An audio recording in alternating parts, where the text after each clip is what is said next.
Hello, I'm Phil. How have I seen God transforming my life and the lives of others? I've been coming to St Mary's since I was a boy. I first came with my family some 53 years ago. My older sister had been invited because there were a lot of young people in the church, and she persuaded my parents to come along, and the rest is history. We had no upper room then, just the old National School rooms across the road. Now, one thing that my dad commented on later that impressed him about arriving at St Mary's was, as well as the warm welcome that we had, was that there were Bibles in the pews.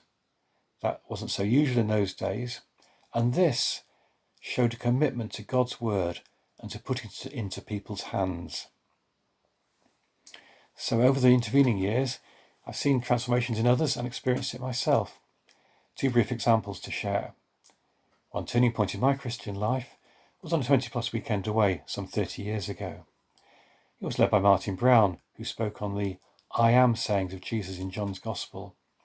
In John 18, verse 5, when they came to arrest him, Jesus identifies himself with the words, I am he.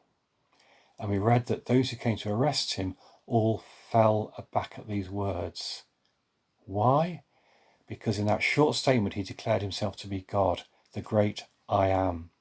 This and the rest of the talks inspired me to dig deeper into the riches of the Bible and prompted me at the time to do the lay readers course. And now 30 years later, I'm able to do some more study through the Northwest Gospel Partnership course, and I pray I'll be able to use that to encourage others in the future. Now, soon after I started my readers training, Donald Allister has started to launch family services in the church. And at one of these fledgling services, he gave me the passage to speak about, which is, let the children come to me. And that brings me on to the other area of transformation I'd like to share. Amongst many changes and transformations in the church over that time in our life of the church, one that's been particularly encouraging to me has been to see, at least before lockdown, has been to see so many children in church. It feels like witnessing a regeneration.